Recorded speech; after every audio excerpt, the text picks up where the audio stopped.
Something to aspire to. Thanks for the introduction, Kate, and thanks Nicholas and Paul and Sharon for having us along to Resource Rising Stars. I'm looking... Okay. Thought I was looking at the gold hydrogen thing down here. But anyway. So enough of the gold stories. We're going to get into a nickel story. I know many of you came along to hear a nickel story today. This is the only one you hear, so no doubt it'll be the best story that you're going to hear today. The nickel price has been battered over the last 12 months, not dissimilar to the English bowling attack at Optus Stadium about 2 weeks ago by Travis Head, and let's hope that happens again this afternoon. But why is Jaguar the only story here? Well, we have a very big project, and when these commodities are down at the levels that nickel is at today, the contrarian and counter-cyclical investors and the strategic partners look for the big projects that can produce that commodity through the cycle at a very low cost and are ready to go. And hopefully I'll be able to explain to you why Jaguar is that project. Also, with the time at the end, I'll talk about a copper gold discovery we made in the middle of this year, and we're back drilling. So I can't see the thing down there, but we'll just carry on. So there's the three key pillars. There we go. The three key pillars to a project that a strategic investor is looking for are size, and we certainly have that. Over 1.2 million tonnes of contained nickel metal in our resource means that Jaguar is a world-class deposit.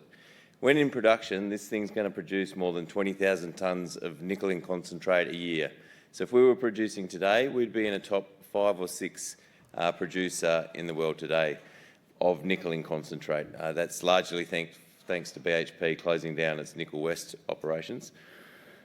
Also, you want to be in the lower end of the cost curve, first quartile costs. And the fact that we're in Brazil and have access to power costs of around 4 cents a kilowatt hour, which is about 6 times cheaper than power in WA, we can produce our nickel at a very low cost.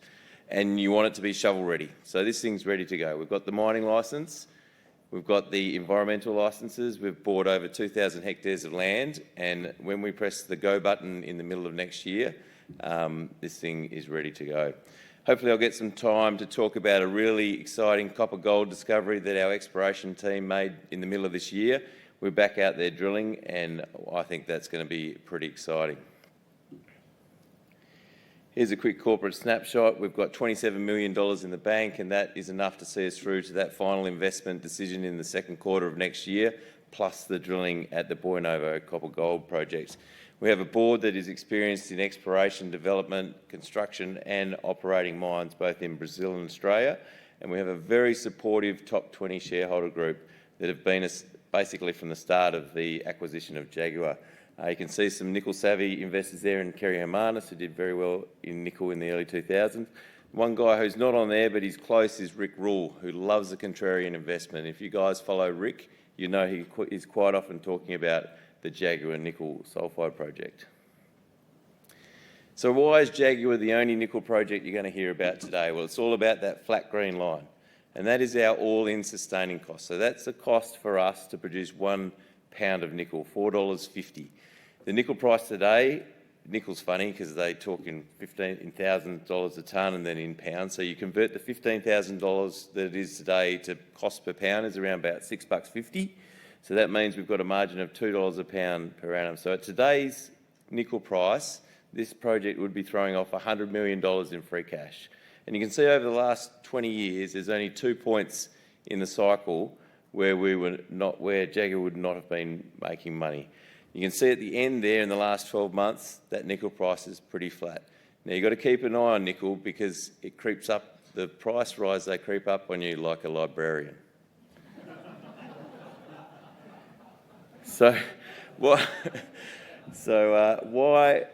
Why is Jaguar able to produce nickel at such a low cost? Well, it's about being a nickel sulphide project. You can see in the left-hand side, that's your first quartile cost. All the green ones, they're the nickel sulphide projects. All the grey ones, they're the Chinese-backed nickel laterites, most of them coming out of Indonesia. So they need a lot of power for the pressure and the temperature and then a lot of acid, and so they're quite expensive to run. Jaguar, on the other hand, is very conventional, open pit mining, flotation, and then shipping off a concentrate. But the beauty of Jaguar is that it's located in Brazil, which is a great place to operate. And you can see there, 4 cents a kilowatt hour. Can't stress this so much. That is almost 6 times cheaper than power in Western Australia.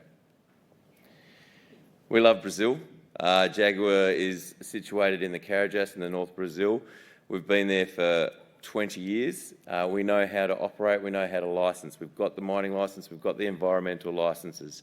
When we are operating, we're in an area that has for 10 years a 15% corporate tax rate. That's almost half of the tax that you'd pay in Australia. So again, that's a massive boost to that bottom line.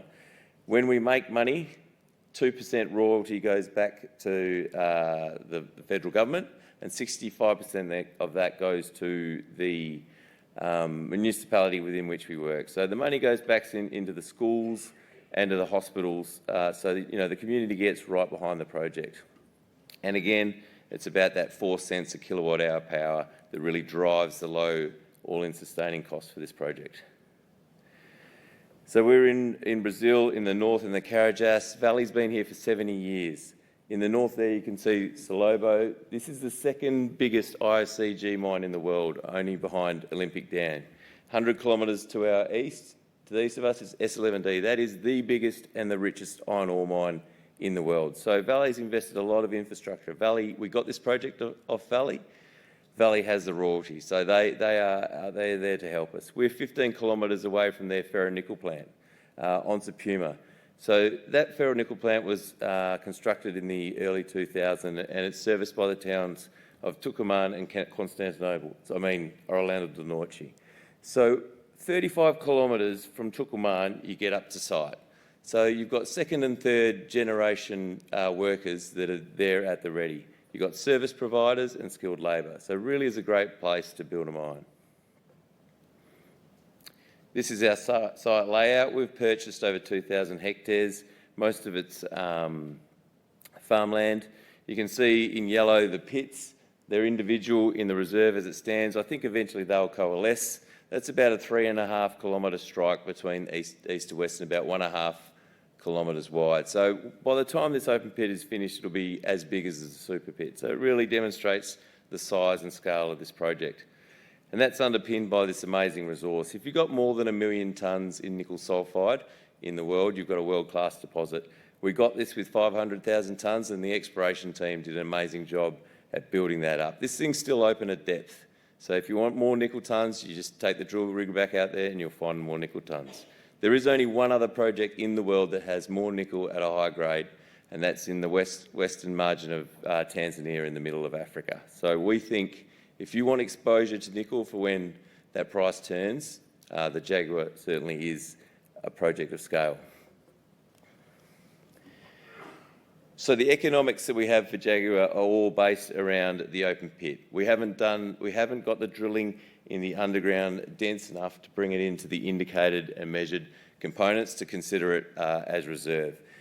But underneath those pits, you can see there's 20 million tonnes at 1.5% nickel. To put that into context, about 12 years ago, a company called Sirius sold Nova Bollinger deposit to IGO for $2 billion. That had a resource of 15 million tonnes at about 2.5% nickel. So we've got a Nova Bollinger sitting underneath this underground. We'll eventually drill that out during operations and bring it in probably after year 5 or 6, depending on the mine plan. We will use local contractors for open pit mining and feed the 3.5 million tonne per annum concentrator. There's a capital cost, which includes the plant and the NPI, non-processing infrastructure, of about $380 million. We think that's a pretty robust number. There's a project that was built 40 kilometres south of here, 4 million tonnes per annum copper float process plant by TSX-listed Aero Copper, and they spent $350 million on that plant. So we think that number is very robust. Once the ore goes through the float plant, we will produce a very high-grade con. Now, when BHP turned off the Nickel West, that took a lot of nickel in concentrate out of the market. So a lot of the refineries are looking for nickel concentrate. Even though Indonesia produces a lot of nickel. Most of their nickel is either nickel pig iron, matte or MSP. So we will produce a very high quality con.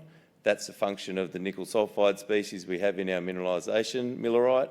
The fact that it's high quality means transporting nickel units is cheaper, and we think this is going to be a sought after product.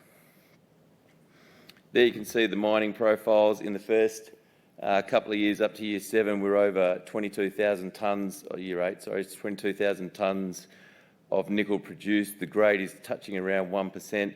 We think year 6, 7 and 8, that's exactly where you'd bring in that underground, pump that grade back up and keep that 20,000 tonnes running for at least 15, 20, 25 years and beyond, because this thing remains completely open at depth.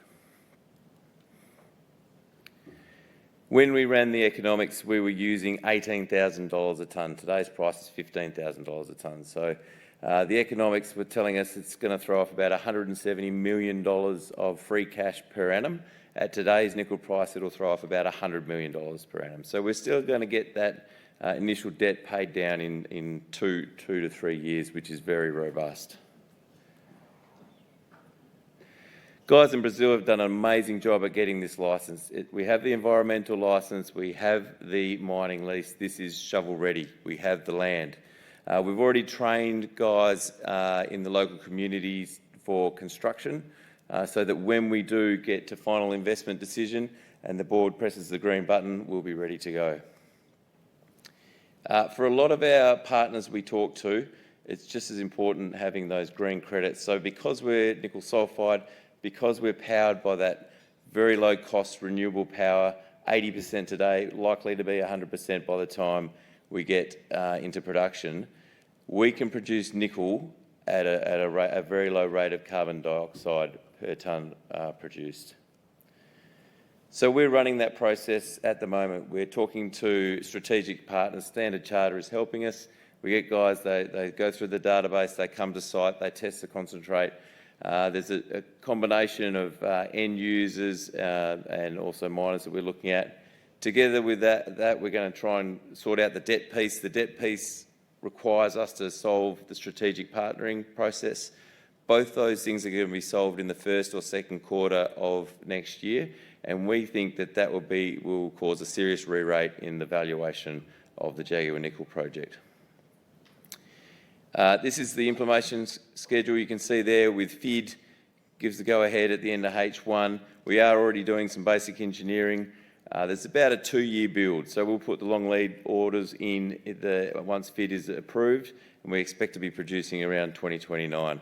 And that is precisely when that nickel price should be up back around $20,000 a tonne. So what are the contrarian investors looking at? What are the strategics, long-term investors looking at to get a project in nickel in an unloved commodity? Number one, it has to be ready to go. We're ready to go, shovel ready, all licences in hand. Number two, it needs scale. Open pitable, it's going to be producing more than 20,000 tonnes of nickel per annum, and it's ready to go. And it's also about that low cost, and that's driven by the Brazilian low-cost power. Got a couple of minutes to talk about a really exciting copper gold project that I think went missed in the middle of this year. We stopped drilling this in May. The last couple of holes came back with 10 or 11 metres at about 3% copper. We just acquired another tenement immediately north, so we now have 75 kilometres or square kilometres of really prospective terrain in the Carajás, which is really well known for its IOCG copper gold deposits. You can see there some amazing first hits. We don't have a resource on this. We will drill now. I expect the maiden resource in the first half of next year, but you can see the sort of grades that we're looking at. 36 metres at 1.5% copper, 11 metres at almost 3% copper with a gram gold. These are really outstanding hits. We're going to drill around them. This is completely open at depth. We're going to make this bigger. In that northern tenement, there's been no exploration. This exploration team over there, they very successfully drilled over 180 kilometres of drilling at Jaguar and converted it into one of the biggest resources of nickel sulfide globally. So they're a very good team. They know what they're doing, and I expect to see a few excellent results coming out starting January. In summary, Jaguar, it's got scale, it's ready to go. and it has that very low first quartile cost. So when the librarian does sneak up on you and the nickel price goes back up again, this is going to be the project of choice, I can assure you. The other catalyst will be when we solve that funding problem, and that's going to be in the first half of next year. And also we will be giving copper and gold results over the first half of next year. So plenty of stuff happening at Centaurus, and any more questions, please come and see me at the booth. Thank you.